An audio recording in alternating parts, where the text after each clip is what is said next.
Olá, alunos, tudo bem com vocês? Vamos dar sequência às nossas atividades.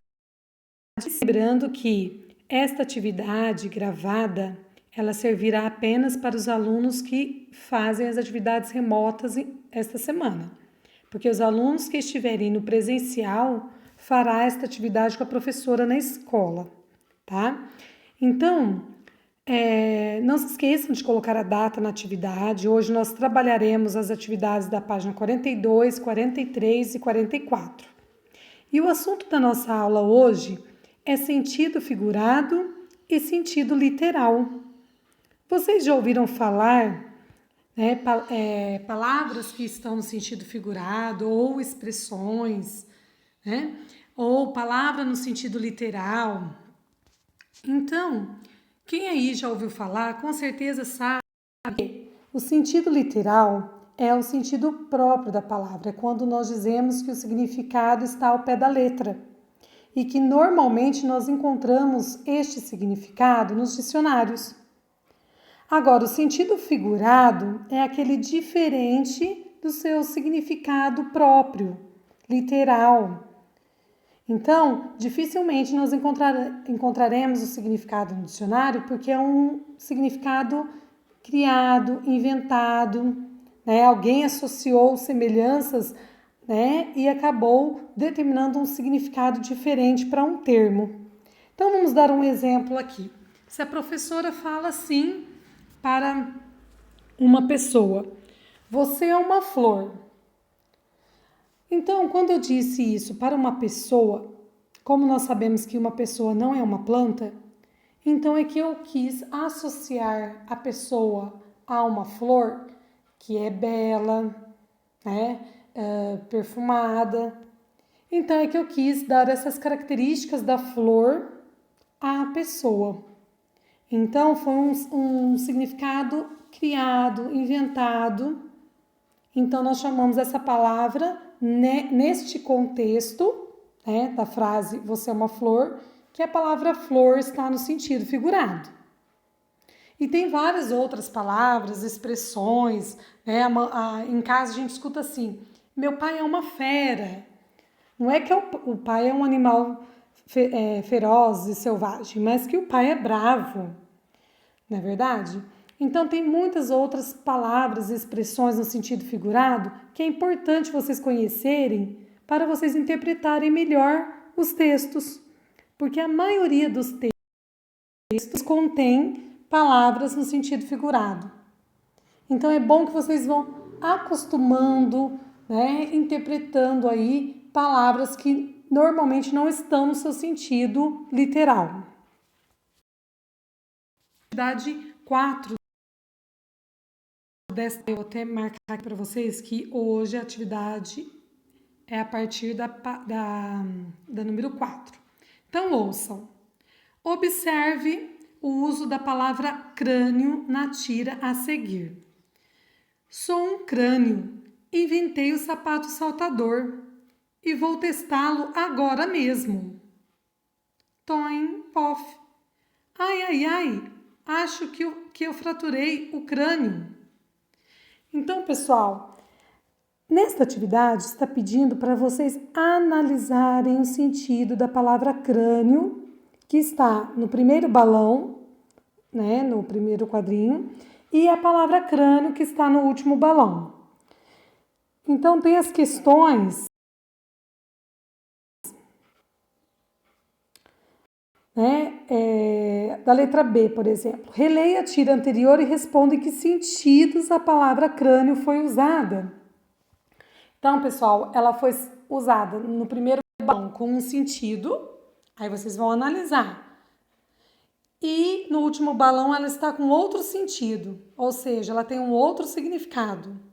Então, vocês terão que ler com atenção, perceber ali no contexto qual significado a palavra crânio tem no primeiro balão e qual significado, que são significados diferentes. Então, vocês vão explicar aí na letra B. Letra C. Forme duas frases com a palavra crânio. Uma com o sentido de parte do corpo e outra com o sentido de inteligente, genial. Então, a letra C já deu uma dica aí para vocês sobre os significados da palavra crânio lá na tira.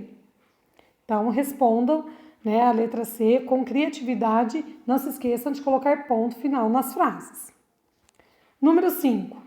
Que elementos são responsáveis para a construção do humor na tira? Então, pessoal, explique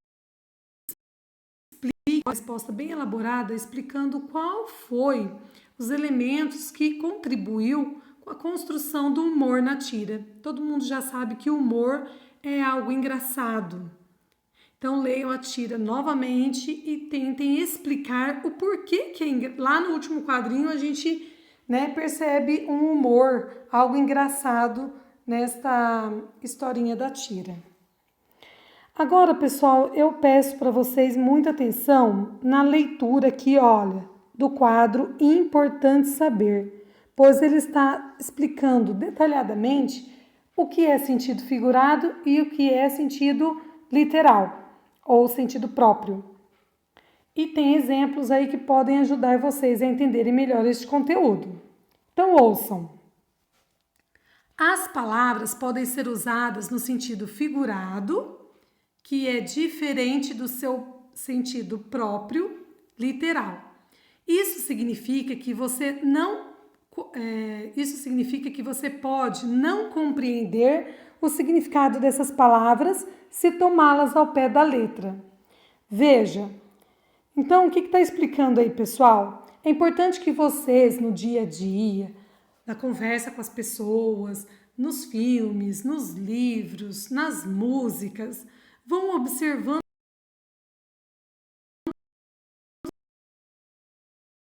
o sentido do seu sentido real, do seu sentido próprio, tá? Por quê? Isso pode facilitar o entendimento de vocês na leitura dos textos, tá? Então, quando a palavra estiver no seu sentido diferente, ou seja, no sentido diferente do próprio, é chamada de sentido figurado. A festa, olha o exemplo. A festa de aniversário dela foi um sonho. Todos adoraram. A palavra sonho, nesse caso, foi empregada fora do seu sentido próprio, literal. Ela pode ser entendida como: o aniversário dela foi maravilhoso, fantástico, tão bom ou bonito quanto um sonho. Então, pessoal, na frase, a festa de aniversário dela foi um sonho, a palavra sonho está no sentido figurado, pois a palavra sonho, neste contexto, possui um sentido diferente daquele que é do seu sentido próprio, literal. Então, no sentido aí dessa frase, a palavra sonho foi associado porque um sonho é maravilhoso, é fantástico, é bom, bonito, tá? Então, nós fazemos essa relação. Então, nós buscamos as semelhanças com outras palavras para poder criar sentidos diferentes. Observe outros exemplos tirados do texto Identidade de Pedro Bandeira. Tem vezes que eu sou rei, herói voador. O eu poético associou rei e herói a pessoas poderosas, vencedoras. Dessa forma, ele atribuiu às palavras rei e herói um sentido figurado. Então, pessoal, eu dou até uma dica para vocês. Um dos textos que nós mais encontramos palavras no sentido figurado são os poemas, as músicas, né? Esses tipos de texto que tem uma linguagem mais subjetiva, né? Em que o eu poético coloca seus sentimentos, sensações.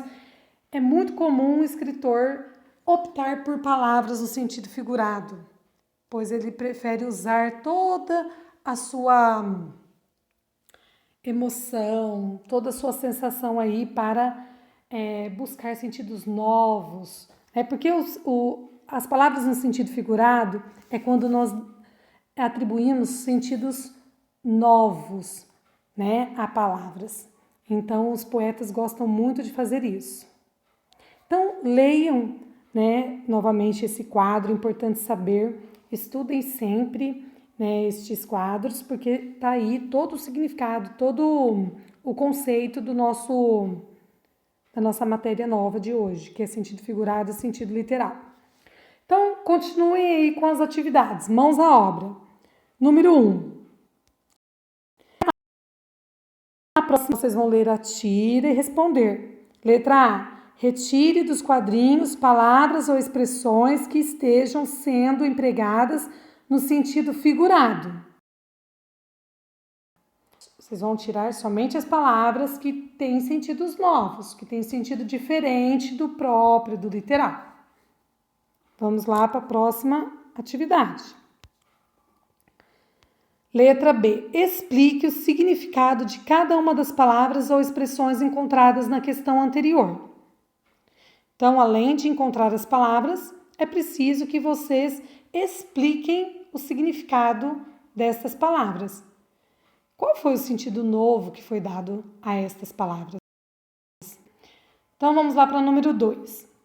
Forme uma frase com cada uma das palavras seguintes, usando-as no sentido próprio, ou seja, no sentido real, literal, e no sentido figurado. Observe os exemplos. João é uma fera em matemática. Então, a palavra fera está no sentido figurado aí nesta frase, dentro deste contexto. João ficou uma fera. Novamente, aí a palavra fera foi usada no sentido figurado. Havia uma fera solta no parque. Neste caso, a palavra fera já está no seu sentido próprio, tá? Porque como foi encontrado uma fera no parque, aí atribui mesmo o sentido fera como um animal.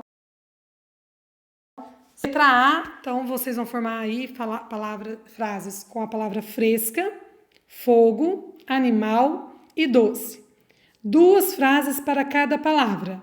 Uma frase no sentido figurado e uma outra frase atribuindo aí no sentido literal. Número 3. Reescreva o poema Identidade de Pedro Bandeira, completando-o com uma ou mais palavras do quadro, considerando o sentido e o ritmo dos versos. Você poderá usar outras palavras de que goste ou que combinem com a sua identidade. Então, pessoal, aqui está dando opção para vocês escolherem aqui palavras do quadro para completar o poema, ou vocês poderão atribuir palavras que identificam com vocês, tá? Palavras que sejam da personalidade de vocês. Bom, pessoal, então nós temos aqui o último exercício de hoje, tá? E peço a vocês que façam com bastante atenção, ouçam mais de uma vez o vídeo, se for necessário. Mande mensagem no WhatsApp dizendo se vocês não entenderam, pedindo uma nova explicação. E letra, mande fotos que sejam possíveis de visualizar. Então, muita dedicação, muito estudo, cuidem-se, tá? E espero encontrá-los logo aí na escola, nas aulas presenciais. Um forte abraço a todos!